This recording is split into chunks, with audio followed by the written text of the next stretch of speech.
د ورک شوي ټاپو راز د 1908 کال د جون په میاشت کې د انګلستان یو ځوان سمندري نقشه جوړونکی ډاینیل مورګن د اطلس سمندر په لویدیځه برخه کې د یوه داسې ټاپو نقشه ولیدله چې هیڅکله یې د نړۍ په رسمي نقشو کې شتون نه درلود. نقشه زاړه کاغذ باندې رسم شوې وه او په یوه زړې کښتۍ کې د فرانسې د ساحل نه لرې موندل شوې وه. ډاینیل فکر وکړ چې دا ښایي د یوې پټې سمندري لارې نښه وي چې د سمندري سوداګرو لخوا کارېدله، خو د نقشې په منځ کې یو عجیبه جمله لیکل شوې وه: که دې ټاپو ته ورسېدې شاته مه ګرځه. د څو اونیو پلان وروسته ډاینیل د 3 نورو کسانو سره یو ځای د کښتۍ سفر پیل کړ.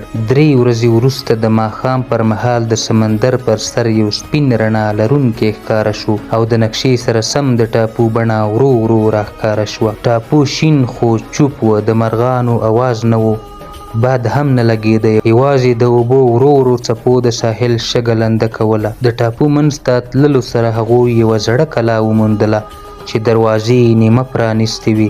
دننه د تیارو دهلیزونو دیوالونه د نااشنا لیکنو او نښو نه ډک وو او د هر ګام سره یو عجیب غږ د ټاپو له ژورو راپورته کېده. د شپې نیمه کې د ډانیل یو ملګری ورک شو. هغوی د ټاپو هره برخه ولټوله خو هیڅ نښه یې پیدا نه کړه. دوهمه شپه بل ملګری هم ورک شو، یوازې د هغه د بوټونو نښه په شګه پاتې وه. ډانیل پوه شو چې باید ژر له ټاپو ووځي، خو کله چې ساحل ته ځان ورساوه کښتۍ یې هم له منځه تللې وه. یوازې د نقشې یوه نوې کرښه پرې لیکل شوې وه: شاته مه ګرځه، اوس ناوخته دی. تر نن ورځې پورې د ډانیل د ورکېدو کیسه د سمندري رازونو تر ټولو مرموزه موضوع ده.